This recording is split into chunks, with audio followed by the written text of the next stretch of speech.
Hi, if you missed my first video, my name is Catherine, and I have 3 kids, all conceived through IVF. So my mission in life has become to help support others going through infertility, as well as raise awareness. My first video was really geared towards those who are already diagnosed with infertility, and so they probably recognized all of the terms I used. This is just a follow-up video to explain some of those terms. I'm going to keep it pretty simple. There's a lot that could be said, a lot more that could be said about them. But I don't want to take up an hour of your time.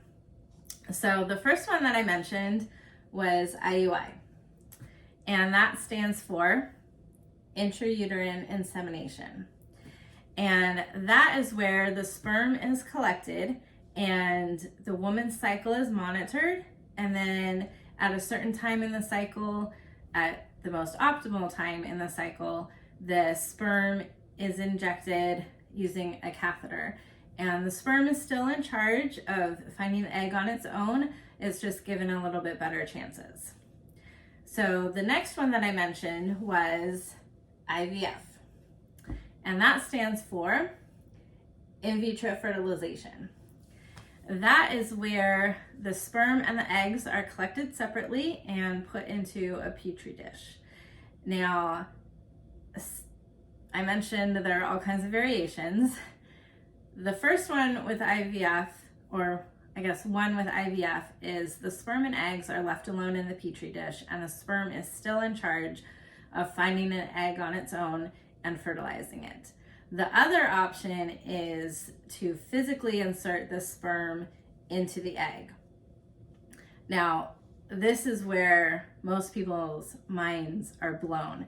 Just because a sperm is physically inserted into an egg does not mean that egg is going to be fertilized. And just because that egg is fertilized does not mean it's going to grow into an embryo. And just because it does grow into an embryo does not mean it's going to be viable to be transferred. And just because it is viable to be transferred does not mean it's going to turn into a baby. So, like I said, could talk for an hour about these things. So, ideally, sperm finds an egg in the petri dish, an embryo develops, and then is transferred back into the uterus. So the last thing I mentioned was FET, and that stands for frozen embryo transfer.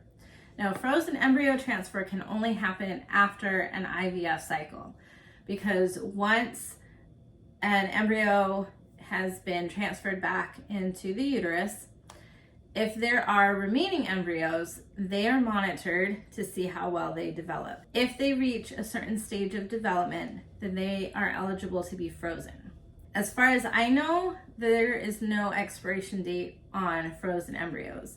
I have heard of them being thawed after 20, 30 years and a viable pregnancy resulting.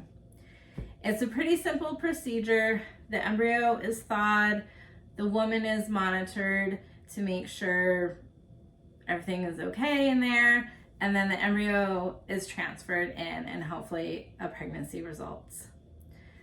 I feel like I went through that pretty quick, but those are the basic definitions. Once again, if you want to hear more, please leave a comment and let me know, and I'll happily do other videos. Or if there's anything else that you want to know. I plan on continuing to make videos, so please let me know what you would like to know about.